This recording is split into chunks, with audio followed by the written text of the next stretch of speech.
But part of that, do you think, because I know that's a big part of the scenario, should your partner's sexual history factor into the decision to move forward with them or not?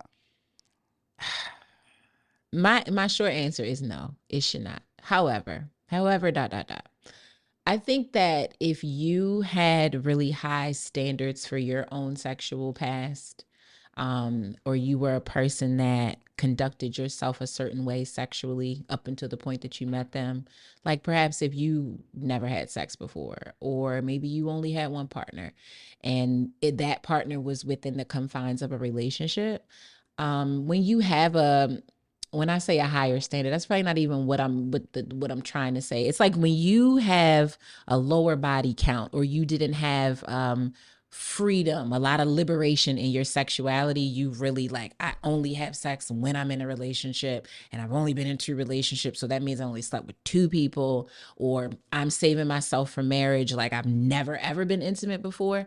I think when you're in that group of people, I can understand why you may not, or why you may be turned off by someone who has had a very different sexual past than that. Like they were very promiscuous, or they were very sexually liberated, and so they don't assign so much purity and demure. Oh, I'm better than you because I've only slept with one person. I can understand why those 2 people may not hit it off, or why that person may want to know that information. But overall, once again, it's just going into that pocket of, what's it to you? You know what I mean? Like, what's it to you who I slept with, if, or how many I slept with, or what we did when we slept together? What is it to you if what I did has no negative impact on you? Because I'm just going to say it and be super honest. When you get to a certain station in life, and potentially an age station, but also just like you have certain sexual desires, like certain things you really, really like. I don't want a green person. I want you to have some miles on you, okay? I want you to have figured some stuff out here. Go back to our first episode. Okay, going back to that episode. You better remember, Dre. I want you to have had some experience, okay? I want you to Rhonda have... says she ain't coaching. Like not, I'm coaching you on me. I'm not teaching you. I'm not bringing you up. This how you swing a bat.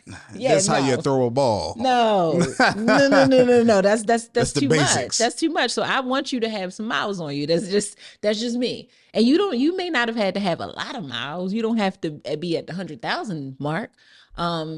But I don't want you fresh. Like I could not date a man who's a virgin. Like that would not work for me. I want you to come with some experience, as if I am hiring for a position, and I can't train you from the beginning. You got to already know certain things, so that if it's not, again, if your behaviors didn't warrant a ton of babies, or now you have an illness or STD that could impact me and I need to know about that, I don't care. In fact, again, I hope that you had a good time. I hope that you learned a lot, and I hope that those experiences are shaping you up to be, 1, a great sexual partner for me, but also 2, you are good to now lock in on a sexually monogamous relationship with me. That's really all I care about. I don't want the details. And I've been in a relationship before with a guy who like volunteered all of that. Like we would just be places, and it would be a woman in there that he used to date, and he like, yeah, we used to, she was wild. She used to do all types of stuff to me. And I'm like, I don't want to know. Yeah. I don't need to know that. So I don't understand it, and I just genuinely don't like it. And I think for women, we don't always feel comfortable being honest about being sexually liberated at a point in time, or having a hoe phase necessarily, because women are always expected, or some people expect women to always be so pure sexually, no matter how old she is, no matter if she was a wife, if she got 5 kids. It's like you really expect purity sexually at all times. And I just think it's antiquated and it's old, especially when you were a hoe. Weren't you hoeing? So who were you sleeping with? You don't think that they were doing the same thing? No. Okay. Yeah. So I don't like that. I don't like it at all. No. What about you? I feel like your answer is gonna be different. Yeah. I mean, I think Well, this is more, I guess, a philosophical answer. Mm-hmm. Getting into the real meaning of things and Mm-hmm. question of things is that I feel like, yes, your partner's sexual history factors into your decision, right? Mm-hmm. Sometimes it may not manifest itself just as like I'm asking you a question Mm-hmm. and you're telling me the answer, this many people, Mm-hmm. this thing. But like you said, you like somebody with experience. That's their experience is part of their sexual history and how they became so experienced in what they do, and that factors into your decision. And Mm-hmm. I think people have to also realize that when somebody says something factors into a decision doesn't mean that it's a no for them. It's just something that they're considering Mm-hmm. when making a overall decision. Right. Like Very when I true. met my wife has been open about her being arrested before and Mm-hmm. jail and all that stuff like that. That Mm-hmm. factored into my decision, Mm-hmm. right? Mm-hmm. But I still moved forward, but it Mm-hmm. factored, that past thing factored into my decision. And I Mm-hmm. think when it comes to sexual history, those things should factor into your decision Mm-hmm. because that can be, like you said, something like a STD that could have came up through that. Mm-hmm. Or, like I said, depending on certain past things that somebody has done. Like I've heard people say, like, I've cheated on everybody I've been with. Mm-hmm. Like, wouldn't that factor into your mind mentally if somebody told you that? Now you may still choose to move forward, Mm-hmm. but how you move forward might be a little bit different. Like that Yeah. factors into your decision making. And then when I look at sexual history, I think of all the choices that somebody made voluntarily, but sometimes the things that were involuntarily done to them as well, right? Mm-hmm. Yeah. And that could shape their view towards sex and how they interact when it comes to sexual experience. And I understand that unfortunately so many women go through things where they've been molested or even raped at times to where it's like sometimes they won't even tell anybody, but their view towards sex now is something that's completely different. Again, factoring doesn't mean no. It's just like taking into consideration, oh, like this is something that happened, because then that can help me to care for you in a certain way, knowing that you had certain sexual experiences or things. So I just think a lot of things in our past, like you said, it's just all decisions that we made a lot of times. And when we're making decisions about a future with somebody, that when you look at the past, you have to factor some things in now, and you evaluate, and like I said, you may choose to still move forward, but factoring them into the equation, I think could be could be beneficial. But I say that all to say that whole how many people you slept with, I don't see how that is a relevant question in the survey. Nope. To get the information that you feel like you need to move forward, right? Because there's certain questions that could help you have a better understanding to have the information that you feel like you need to move forward. I don't think knowing how many people you slept with, what you did with all them people, that don't got it. Do you have a sexually transmitted disease? There we go. That's sexual history, right? Yes. But I don't need to know how many people, who, whatever. And then again, we had a scenario about this the other day. Not saying I still won't move forward. Yeah. It's just factoring into my decision of whether I want to move forward. And I feel like I should know that information, and that should be factored in. Yeah. So that's I feel like we would agree on that. On those things. Like, yes. And it made me just realize that, like, when you're dating, sometimes you think that you're asking qualifying questions when in fact you're asking disqualifying questions. And sometimes, again, when you think about it's a lot to reason and ration through, right? Like, you're trying to get to know the person, but you're also trying to discover potential hiccups. You're trying to get ahead of certain things that you may have to deal with that aren't that great, that aren't that pleasant.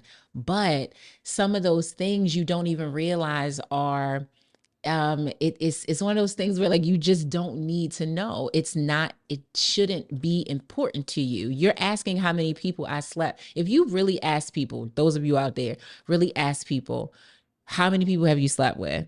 That is a disqualifying question if the answer is not something that you would like to hear. And you know the truth of it is that most men will inflate it, most women will deflate it. So you're not getting it. Like, how are you going to know the truth anyway? Like, you going to hook them up to a lie detector test? Like, but I think the thing, what you mentioned, which is just so true, is that a lot of us want the same things. Mm-hmm. So many of us want the same things, Yeah. whether that's out of our jobs, whether that's out of life, whether that's out of relationships, but we all vary in the methods on how we get there. Yeah. Like some people want peace and happiness. Some people use meditation. Some people use reading books, living by a beach. Some people use drugs. The methods of which to get there. Yeah. But I think all of us genuinely want peace and happiness. Yeah. Right. And when it comes to things in relationships, there's a lot of things that we just generally want to know before moving forward with somebody. But the methods on how to obtain that information, we all vary on. We saw one of the things on social media. If she listened to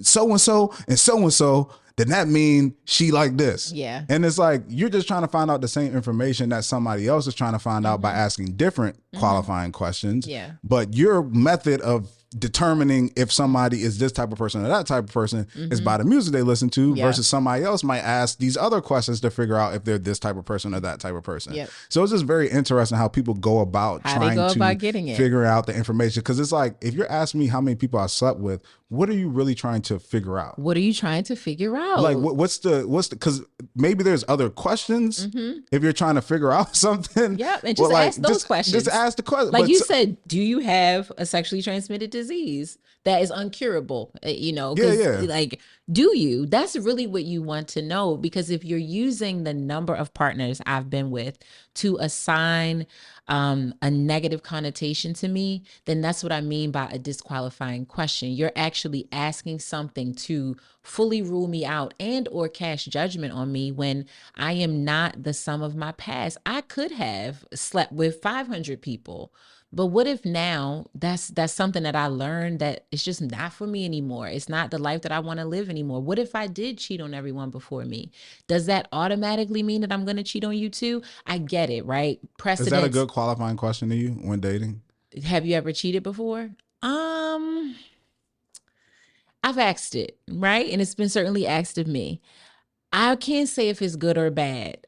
But what I just don't want people to do is if a person says, yes, I cheated before, that's an automatic disqualifier, because one, they're being honest enough to tell you that they have.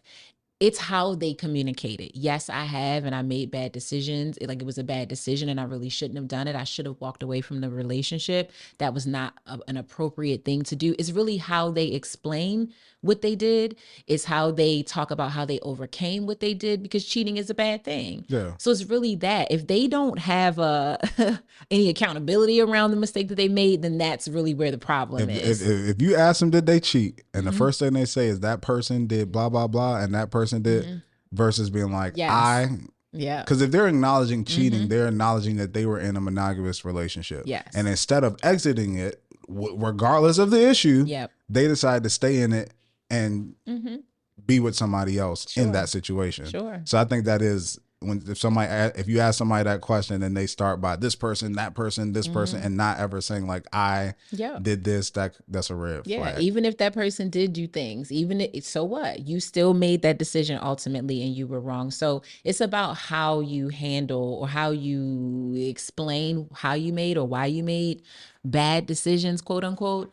But yeah, I think that sometimes we get down that rabbit hole of asking these questions, not realizing that you're never even giving a person an opportunity to show you that they may have grown, that they may have matured. Maybe they were in a really bad place in their life. Maybe they just weren't old enough. Like they just literally weren't mature enough to know that this is not how I behave. Maybe they grew up in a household where that was very normal. And it wasn't until they got exposed to other things that they were like, oh, wow, I'm not supposed to do that. You'll use your own reasoning around what really matters to you. But I find that sometimes we prematurely remove people from possibility because we judge them off of their past decisions. And that's just really not fair, because when you think about your own, none of us are perfect. You don't want to be judged off of the worst of you. You want to be judged off of what you learned from that and who you are today, if in fact you've grown from that. That's why I feel like you have to experience life yourself, right? Yeah. Because then when you hear about something that somebody else did, you can look back at your life and be like, I was there with you at one point. I done that too. Yeah. And I get it. Like I understand. Like, so you understand and can put things in context a little bit better when you've experienced some things as well versus judging somebody just off of the one thing that they did in a vacuum. Because that's the one thing. What else is like, you can't judge people because you ain't far behind. Okay. If somebody Don't were let to me get reveal, the reveal the different things in your life, you know, Yeah. we could judge killers, rapists. Yeah, because I Yeah. ain't doing that. Yeah, But yeah, like yeah. sleeping around and doing, Yeah. come on, like Yeah. how far do we really got to dig for you Like, to figure that out? please, again, you might be saying you a virgin and you not. How would I really know? Don't. Like a man, Yeah. you know, I don't have a way of knowing that. A man has a way of knowing that about a woman. Mm-hmm. But how would I know? I don't know the difference between you sleeping with 5 women or 500. So why I'm gonna ask you? That makes me really no. Never mind.